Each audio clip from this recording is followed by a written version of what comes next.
With the success of Platoon, a film that portrayed his own experience in Vietnam, Oliver Stone proved that the American people had a place in their heart for the Vietnam veterans' experience. A winner at the Academy Awards and the box office, Stone was in a position to do whatever film he wanted.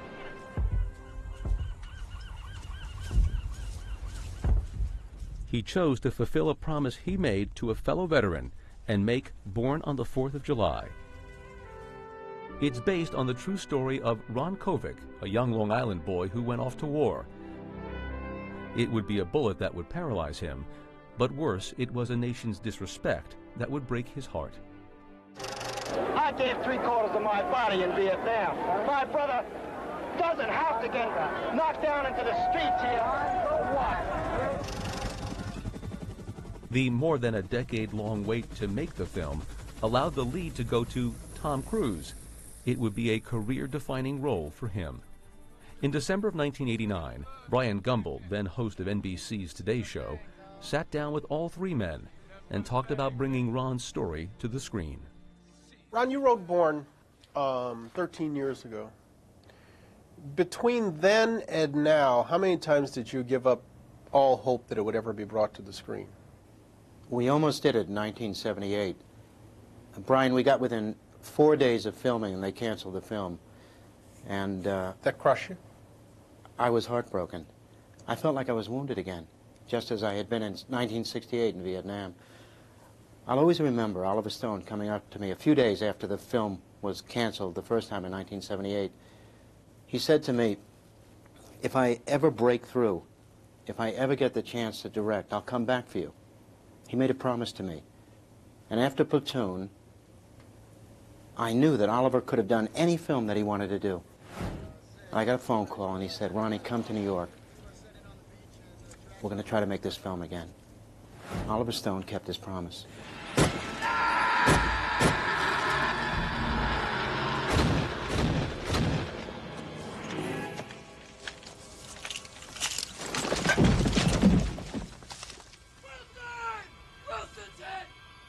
Oliver, doing Born, by all accounts, fulfilled kind of a long-term promise that you had made as much to yourself as to Ron Kovic. But why do Born when, by all other accounts, you had already done the definitive Vietnam film? Well, I mean, there was the Iliad and there was the Odyssey, you know. You had to get the warriors home. Ulysses spent years in the wilderness trying to get back to where he lived. I feel very much the same way, but there was another war after Platoon. When I came home, I had real problems, as did many vets. I went to jail, and then I had my personal problems for several years in New York City, and I think we ran into a country that was not hostile to the veterans, but indifferent to the war. It's just that we came home and nobody cared the 24 hours before we'd been in the combat zone. So that shook us up. People were out making money. The country was prospering, it was booming. Like in the scene where Stevie shows Ron around the hamburger joint. You know, all he cares about is he's putting up a new fast food chain in Long Island, and that's what was happening in Long Island. So that's what we came back to, that indifference, and that hurt us. Sometimes, you know, Stevie, I think people, they know you're back from Vietnam and their face changes, the eyes, the voice, the way they look at you, you know? I know what you mean, Ronnie, but people here, they don't give a shit about the war. Yeah, to them it's just a million miles away. It's all bullshit anyway. I mean, the government sold us a bill of goods and we bought it. Got the shit kicked out of us for what, huh? You mean we, Stevie? You were in college, man. Let me go back to square one with you. How much did you help Tom Cruise with his portrayal of you? I was amazed the first day I met Tom Cruise. He came down to my house with Oliver Stone. I was surprised how great an understanding he had of what I had gone through, my suffering, my hurt, the difficulties that I had to overcome to be in this world after Vietnam. Tom made it very clear to me that he was going to give this film everything he had and that he was not going to let me down. He knew the difficulties we had had in the past, and he made a promise to me on that day at my house that he would make this film. And you know, during the making of the film, I an amazing amount of access on the set. It was a great experience for me, Brian. It was a tremendously learning experience. Tom would come up to me in the wheelchair, looking just like me. He would wheel up to me. At first it was very unnerving. I was looking at myself. I was looking at myself during one of the most difficult times in my life. And in actuality, it was Tom Cruise. Tom would lean over and he would look at me and he would say, "How am I doing? Am I doing this right? How do I look? Do I look all right?" Yeah, but Ronnie, wait a second now. I mean, Tom is a very impressive guy when you meet him. But do you mean to tell me that the first time Oliver ever came up to you and said, "Okay, you know who's going to play you, Tom Cruise," that your mind didn't immediately say, "Hey, wait a second, just a second here. You know Top what? Gun, right wing, propaganda, he's going to play me?" No, I believed Oliver when he told me that Tom and I had a lot in common. I knew Tom had come from a working class background. I knew that he had grown up Catholic. I knew he was a lot like me. You know, when Tom came down that day, I wasn't really sure. But in the 3 hours he spent with me in my kitchen, telling me his understanding of my story, I believed that he could do it. I remember in the VA hospital, there was a very difficult scene that you'll see in the movie. There was a silence on the set. Everyone was watching. Everyone realized that something very special was happening. The scenes were explosive. And we felt we were watching we felt that something very important was happening. And it was. This goddamn fucking place. I need a bath. Don't be raising your voice at me, Mr. Kovic. You watch your mouth. Would you people help me, huh? What's the matter with you? I don't feel right. I don't feel right either. I need to see the doctor. I need to see him now! Not available I now. want to see him now! He's always too busy, isn't he? What's eating you now, Kobe? Fucking shit! You going out the deep end?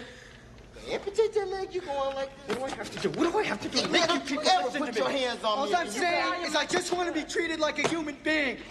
What ain't that shit? Trying to keep me fucking drunk so I don't know what's going on around here, man. This place is a fucking slum. You went out, man. Fine. We take that leg of yours, we get you out of here in 2 weeks. I want my leg. Why? I want my leg. Why? You can't feel it no how? It's my leg. I want my leg, you understand? Can't you understand that? All I'm saying is I want to be treated like a human being. I fought for my country. I am a Vietnam veteran. I fought for my country. I deserve to be treated for decent. Vietnam. Decent. I heard that right, you fuck. Vietnam don't mean nothing to me, man. Or any of these other people. You got it? Tom, by all accounts, you really want to do this film. You agreed to defer your salary in order to do Born on the Fourth. Why? Why was it important to you? Well, I'd known Oliver and I'd met Ron, and I felt very committed to them, and I felt it was just a powerful script and a great character, and I felt it was an important film. What's key to the portrayal, do you think, of playing Ron Kovic? Never giving up and searching for the truth. That's what I felt was key, one of the key things in playing Ron, that you had to get beyond him.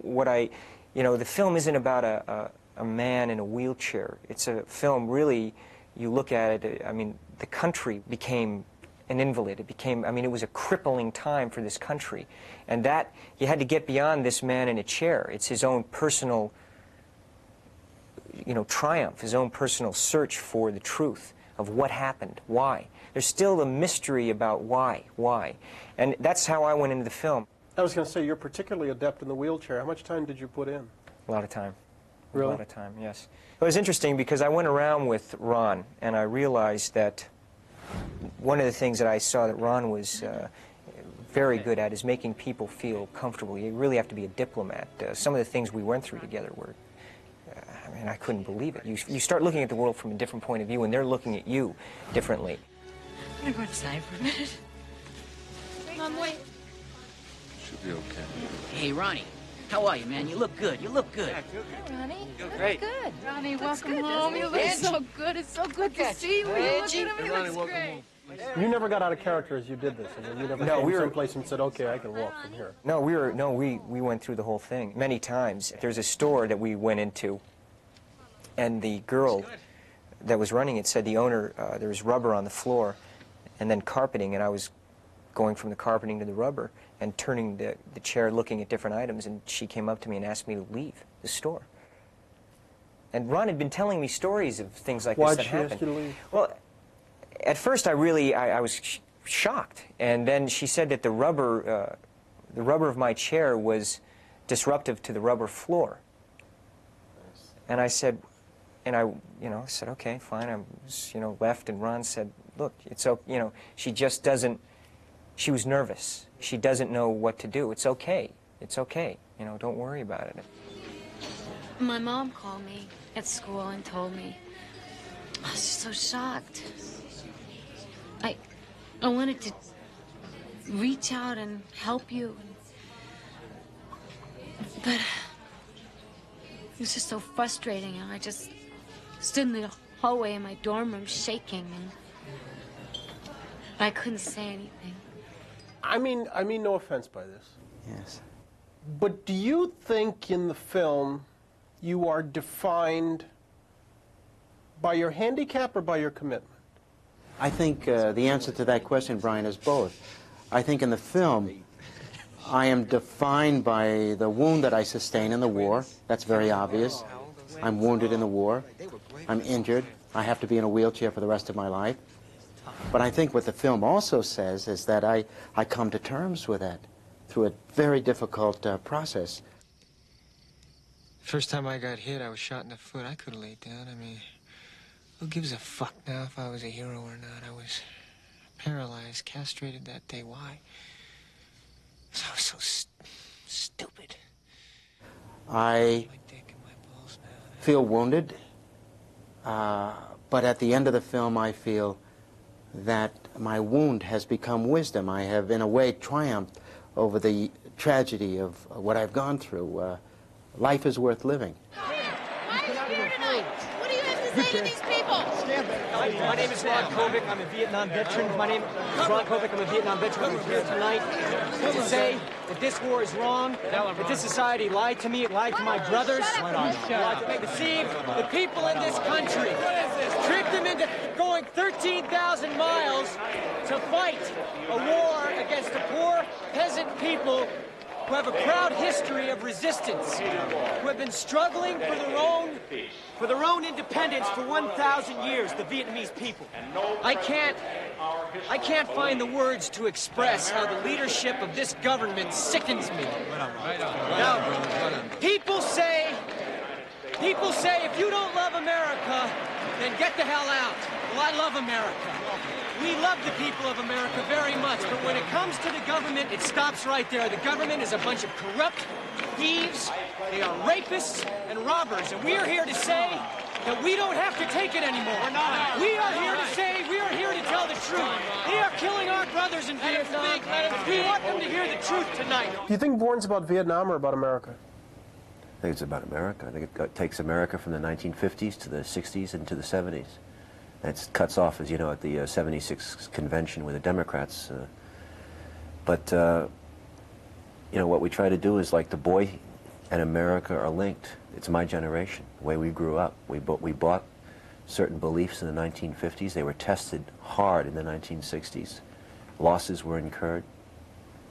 And I think a sense of wisdom we learned in the 70s. We learned, and we're still obviously trying to apply it to our lives, but we're still struggling. It's our generation. Thou shalt not kill women and children. Thou shalt not kill, remember? Isn't that what you taught us? Isn't that what they taught us? Stop it! Stop it! I don't want you in this house. You're out of this house. Ron, come on now. You made your point, now stop! No! I haven't made my point. You tell her, Dad. They're killing everyone now. I didn't force you to go. Yes, you did. Yes, you did. Mom. And it's all falling apart. King Kennedy, Kent State. Hey, man. We all lost fucking war. It's not my fault. Fucking communism won. It's all for nothing. It's not true. Oliver, how political do you think Bourne is? I think it's an emotional movie. I think it describes a spiritual transformation in a boy that goes to war to be a certain kind of hero, and he's defeated in that goal. His life is, on the surface, it's ruined. God damn it!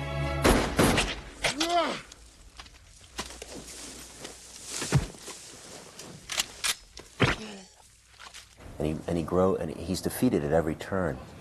I've come to give you your last rites. Father. Are you ready? And he goes through hell. And he comes back from hell. And he's grown into a better man than what he intended to be. He's become a different kind of hero. That's the movie I set out to do. The political implications are there. You can pick them up from the left or from the right, but that wasn't the reason the movie was made.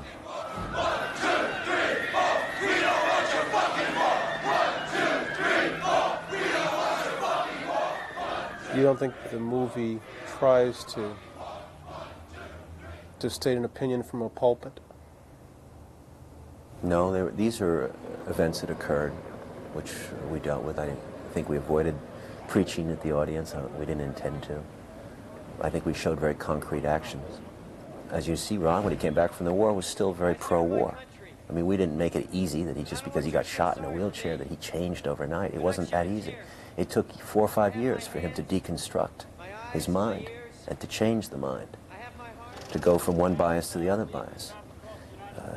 All those meetings with all his friends, his former girlfriend, his former school friends, his parents, they're all painful. They're one-on-one encounters. It takes time to change a human mind. When he hits Mexico, I suppose that's probably the blackest place in the movie, when he runs into Willem Dafoe and he's staring at his own skull 5 years down the road. I mean, this is what he's going to become if he continues in this direction. And I think Willem sort of reflects back at him his own death. And I think when he reaches down inside himself, he pulls out this need to confess. Confession is good for the soul. And Ron confesses and goes on to be a greater man. This wheelchair, our wheelchairs, this steel, our steel is your Memorial Day on wheels. We are your Yankee Doodle Dandy come home. We are your Yankee Doodle Dandy come home. I gave 3/4 of my body in Vietnam. My brother doesn't have to get knocked down into the streets here. So what? Kovic's commitment left me, and I'm sure it's going to leave an awful lot of viewers of the film, feeling somewhat inadequate, that we don't have the same type of passionate commitment, the same sense that he does, to anything beyond our work for the most part. Did it leave you feeling that? Well, when you meet Ron, you see, I mean, he's 100%, and when he believes in something, I mean, he is just, he was always that way. You must never, never let what happened in that war ever happen again, because if you do, they will build another monument and another monument, and they will kill more and more and more and more wheelchairs. You must fight against it. He can't do it halfway. Everything he does is total commitment, and I guess in some ways, I don't know. I think in some ways I kind of identified with. It was somewhat revealing of. I mean, when I do something, I feel that I just can't let go of it. Okay, listen up! Hey! We're gonna take the hall back. You hear that? Go to the gate. We're gonna take the motherfucking hall back. All right? Fall out. Let's move.